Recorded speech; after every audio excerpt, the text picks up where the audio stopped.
안녕하십니까? 삶의 지혜를 나누는 시간입니다. 혹시 결승선을 바로 눈앞에 두고 모든 것을 포기하고 싶었던 순간이 있으셨습니까? 오랫동안 공들여 쌓아올린 탑이 완성되기 직전 마지막 돌 하나를 남겨두고 주저앉고 싶었던 경험은 없으신가요? 우리 인생에는 이처럼 마지막 한 걸음이 천리 길보다 더 멀고 힘들게 느껴지는 순간이 찾아오곤 합니다. 오늘 말씀을 듣기 전 잠시 마음을 모아주십시오. 이 이야기가 당신의 마음에 깊은 울림을 준다면 구독과 좋아요를 통해 더 많은 이들에게 이 은혜를 나눌 수 있습니다. 당신의 선한 나눔이 곧 하나님의 사랑을 전하는 길이 될 것입니다. 이 말씀을 듣는 모든 분들의 삶에 하나님의 크신 평강과 위로가 함께하기를 간절히 기도합니다. 오늘 우리는 역경 속에서도 결코 포기하지 않았던 한 위대한 지도자의 이야기를 통해 인내라는 영적인 가치가 어떻게 우리의 삶을 완성으로 이끄는지 함께 나누고자 합니다. 그 주인공은 바로 폐허가 된 예루살렘 성벽을 재건하라는 하나님의 위대한 소명을 받은 지도자 느헤미야입니다. 느헤미야 5장에서 그는 공동체를 안에서부터 무너뜨리는 부패와 탐욕의 문제를 해결했습니다. 그는 같은 민족끼리 서로를 착취하고 상처를 주면서는 결코 이대한 공동체를 세울 수 없다고 선포하며 윤리적인 회복을 이끌어냈습니다. 그리고 이제 느헤미야 6장에 이르러 이야기는 새로운 국면을 맞이합니다.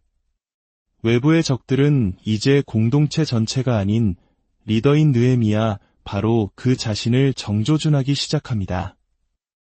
마치 미식 축구 경기에서 상대팀의 공격을 막기 위해 쿼터백 한 명을 집중적으로 공격하는 것과 같은 전략입니다.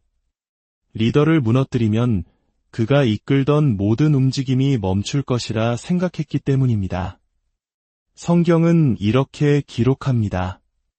느헤미야 6장 1절 산발락과 도비야와 아라비아 사람 게셈과 그 나머지 우리의 원수들이 내가 성벽 건축을 마쳤다는 소식을 들었습니다. 그때는 성벽에 무너진 틈이 하나도 남아있지 않았으나 아직 성문짝은 달지 못한 때였습니다. 상상해 보십시오.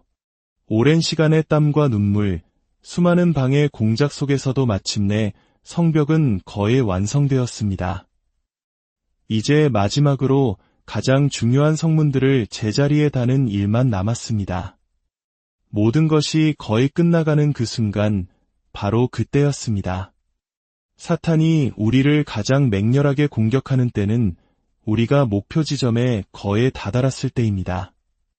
우리가 하나님 앞에서 가장 깊은 헌신을 다짐하고 가장 위대한 일을 이루기 직전에 인생에서 가장 혹독한 시련과 공격을 마주하게 되는 이유가 바로 여기에 있습니다.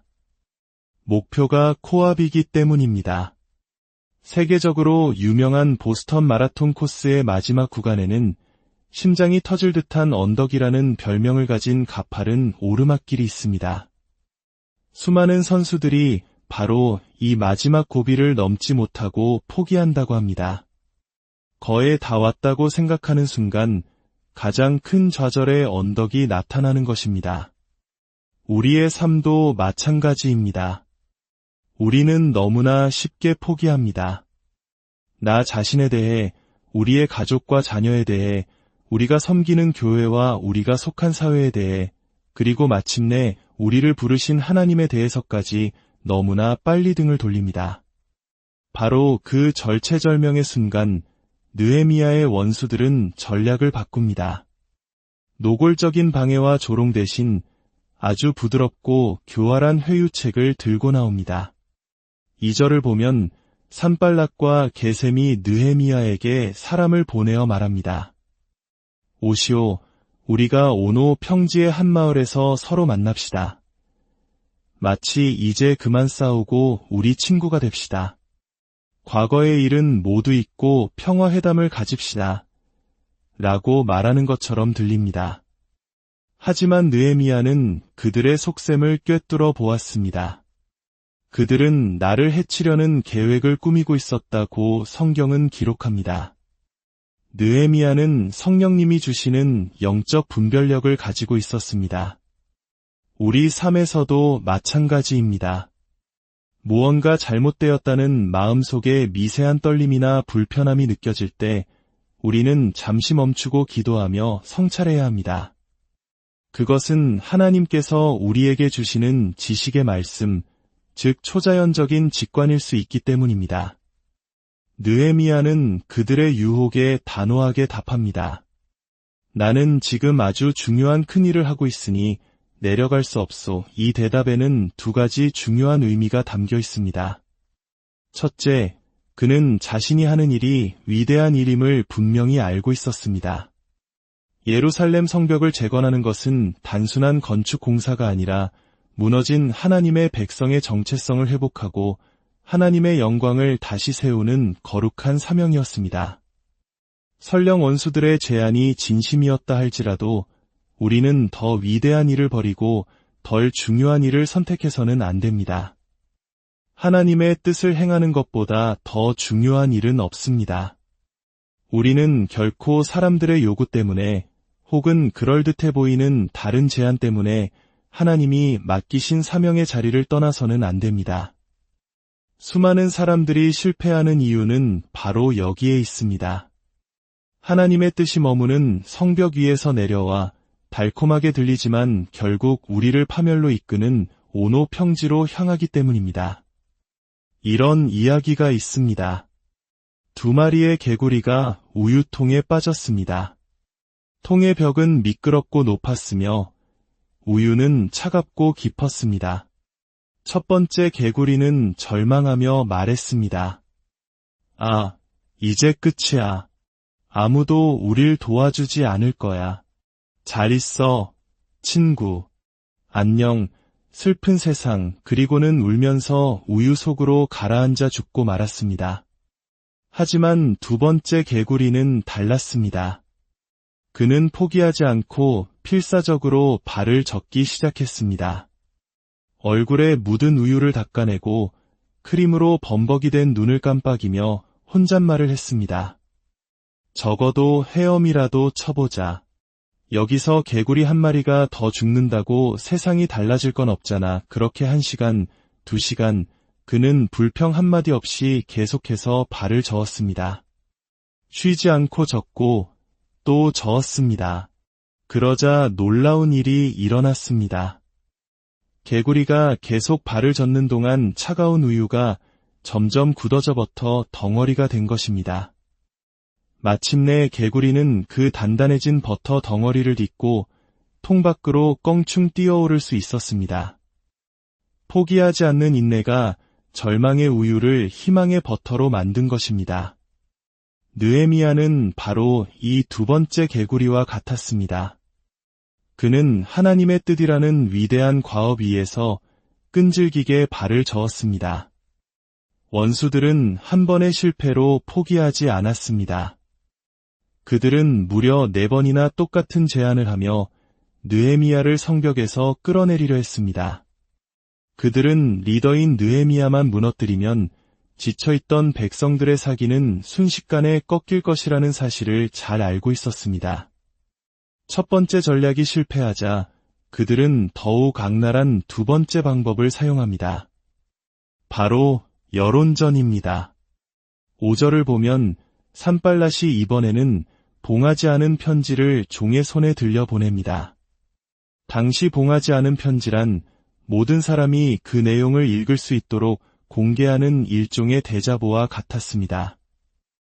악의적인 소문을 퍼뜨려 느헤미야의 명예를 실추시키려는 비열한 수작이었습니다. 편지의 내용은 충격적이었습니다. 당신과 유다 사람들이 반역을 꾀하고 있다는 소문이 온 나라에 퍼졌소. 당신이 성벽을 건축하는 것도 왕이 되려는 속셈 때문이라 하더군. 심지어 예언자들을 내세워 당신을 유다의 왕으로 선포하게 했다는 말도 있소. 이 소문이 곧 페르시아 왕의 귀에까지 들어갈 것이오. 그러니 이제 내려와서 우리와 의논합시다. 이것은 엄청난 압박이었습니다. 단순히 개인을 비방하는 것을 넘어 국가 반역죄라는 무시무시한 혐의를 씌운 것입니다. 만약 페르시아 왕이 이 소문을 믿게 된다면 느헤미야의 목숨은 물론이고 예루살렘 재건 프로젝트 전체가 위험에 빠질 수 있는 상황이었습니다. 이 소문이 퍼져나가자 그를 믿고 따르던 백성들조차 흔들리기 시작했을 것입니다. 리더십에 대한 신뢰에 금이 가고 공동체 전체가 하룻밤 사이에 와해될 수도 있는 위기였습니다. 바로 그 순간 두려움이 엄습해올 때 느헤미야는 그가 가장 잘하는 일을 합니다. 그는 하나님께 기도합니다. 9절 하반절에 그의 기도가 나옵니다. 오, 하나님, 이제 제 손에 힘을 더하여 주십시오. 사랑하는 여러분, 우리에게 힘을 달라고 기도하는 때는 언제입니까? 바로 내 힘이 다 빠져나갔다고 느낄 때입니다. 느헤미야도 두려웠습니다. 그의 무릎도 떨렸을 것입니다. 하지만 그는 두려움에 주저앉는 대신 그 두려움을 가지고 하나님께 나아갔습니다. 혹시 지금 예수 그리스도를 향한 믿음을 지키기 위해 애쓰다가 무릎이 떨리는 경험을 하고 계십니까? 하나님의 뜻대로 살려고 노력하지만 때로는 모든 것을 버리고 도망치고 싶을 만큼 마음이 약해지십니까? 절망적인 상황에 갇혀 포기하고 싶을 때 바로 그때가 하나님께 나아가 주님, 제 손에 힘을 더하여 주십시오라고 기도해야 할 때입니다. 원수들의 마지막 세 번째 공격은 가장 교활했습니다. 그것은 바로 영적인 속임수였습니다. 10절에 스마야라는 예언자가 등장합니다. 그는 느헤미야에게 이렇게 예언합니다. 사람들이 당신을 죽이러 올 것이니 어서 성전 안으로 들어가 문을 닫고 피해야 합니다. 오늘 밤에 분명 그들이 올 것입니다. 겉으로 보기에는 느헤미야의 생명을 걱정해주는 예언처럼 들립니다. 하지만 여기에는 무서운 함정이 숨어 있었습니다. 당시 모세의 율법에 따르면 성전의 가장 거룩한 장소인 지성소 안에는 오직 제사장만이 들어갈 수 있었습니다.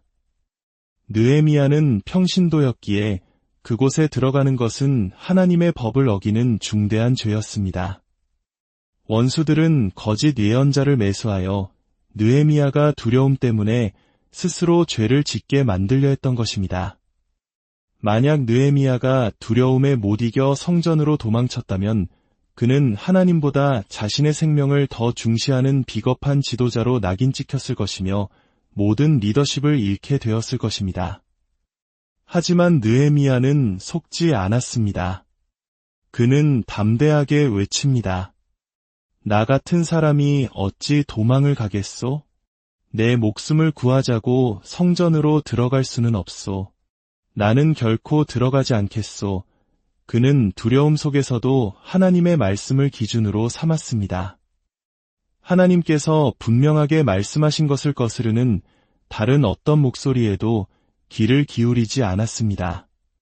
오늘날 우리도 마찬가지입니다. 경제적인 두려움, 관계의 두려움, 미래에 대한 두려움 때문에 하나님의 말씀을 어기라는 유혹을 받을 때가 얼마나 많습니까? 하지만 기억하십시오. 두려움 때문에 하나님의 말씀을 떠나는 것은 결국 죽음의 길로 들어서는 것과 같습니다. 이 모든 시험을 이겨냈을 때 마침내 놀라운 결과가 찾아옵니다. 15절, 성벽 공사는 52일 만인 엘루럴 25일에 끝이 났다. 수많은 위험과 고난, 방해 공작 속에서도 하나님의 위대한 역사는 단 52일 만에 완성되었습니다. 하나님의 뜻을 이루는 길은 결코 쉽지 않습니다. 우리 삶에는 언제나 산발락과 도비아 같은 방해꾼들이 존재합니다. 우리를 두렵게 하고 넘어뜨리려는 원수의 공격은 계속될 것입니다. 만약 당신의 삶이 아무런 어려움 없이 평탄하기만 하다면 어쩌면 당신은 하나님의 뜻이 아닌 다른 길을 걷고 있는 것일지도 모릅니다. 성경은 분명히 말합니다. 여러 가지 시험을 당하거든 온전히 기쁘게 여기라고 말입니다. 시련은 우리를 하나님의 뜻으로 이끄는 필수적인 과정입니다. 그러니 지금 어려운 시간을 지나고 있다면 결코 포기하지 마십시오. 오히려 주님, 제가 걸어가야 할 길을 보여주시고 순종할 힘을 주시고 끝까지 따를 용기를 주십시오라고 기도하십시오. 이야기의 가장 아름다운 결말은 16절에 나옵니다. 우리의 모든 원수들과 주위에 있던 이방 민족들이 이 소식을 듣고는 모두 두려워하며 자신들의 눈앞에서 기가 죽었다. 그들은 이 공사가 우리 하나님의 도우심으로 이루어졌다는 것을 알게 되었기 때문이다. 당신이 인내를 통해 마침내 하나님의 뜻을 이루었을 때 그 결과는 당신을 대적하던 사람들조차 하나님의 살아계심을 인정하게 만드는 가장 강력한 증거가 될 것입니다. 그러므로 당신의 삶이 마침내 성공의 자리에 이르렀을 때, 하나님의 은혜로 아름다운 가정을 꾸렸을 때, 무너졌던 사업이 다시 일어섰을 때, 엉망이었던 인생이 회복되었을 때 결코 하나님을 잊지 마십시오. 우리가 어떻게 그 자리에 서게 되었는지를 잊어서는 안 됩니다. 느헤미야는 고백했습니다. 이 모든 일은 우리 하나님의 도우심으로 이루어졌다. 오늘 당신의 삶을 향한 하나님의 뜻이 머무는 그 성벽 위에 굳건히 서 계시기를 축복합니다. 어떤 회유와 비방과 속임수에도 흔들리지 마십시오. 당신의 손에 힘이 빠질 때 주님, 제 손에 힘을 더하여 주십시오라고 기도하며 나아가십시오. 당신의 인내를 통해 마침내 완성될 그 위대한 역사를 통해 온 세상이 당신과 함께 하시는 하나님